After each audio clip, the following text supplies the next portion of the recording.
गुरुर्विष्णू गुरुर्देव महेश्वरा गुरुर साक्षात परब्रह्म तस्मै श्री गुरुवे नमः। आज गुरुपौर्णिमा। गुरु म्हणजे आपल्याला आयुष्यामध्ये योग्य दिशा दाखवणारी व्यक्ती। आज मला सगळे डॉक्टर प्रियांका म्हणून ओळखतात, पण त्यामागे अभिमानापेक्षा सगळ्यात महत्त्वाची भावना येते ती म्हणजे कृतज्ञतेची। कारण यामागे माझे केवळ कष्टच नाही, तर माझ्या गुरूंचे आशीर्वाद आणि मार्गदर्शन आहे। माझी सगळ्यात पहिली गुरु ती म्हणजे माझी आई, जिने मला शिकवलं, घडवलं। तीही एक डॉक्टरच आहे।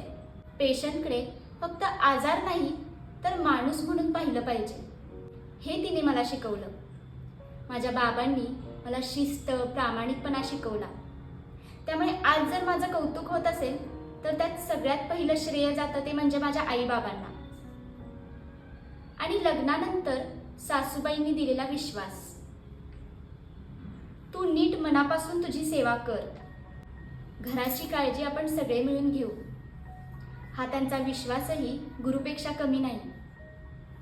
त्याचबरोबर शाळेतील, कॉलेजमधील, मेडिकल कॉलेजमधील सर्व शिक्षक, माझे संगीत क्षेत्रातील सर्व गुरु, या सर्वांना आज गुरुपौर्णिमेनिमित्त मी मनापासून वंदन करते। आणि तुम्हा सर्वांना देखील एक छोटीशी विनंती करते की तुम्ही देखील आज थोडासा वेळ काढून तुम्हाला ज्यांनी घडवलं, तुम्ही आज ज्यांच्यामुळे आहात त्या तुमच्या गुरूंना धन्यवाद म्हणा। तर तुम्हा सर्वांना गुरुपौर्णिमेच्या खूप खूप शुभेच्छा। धन्यवाद।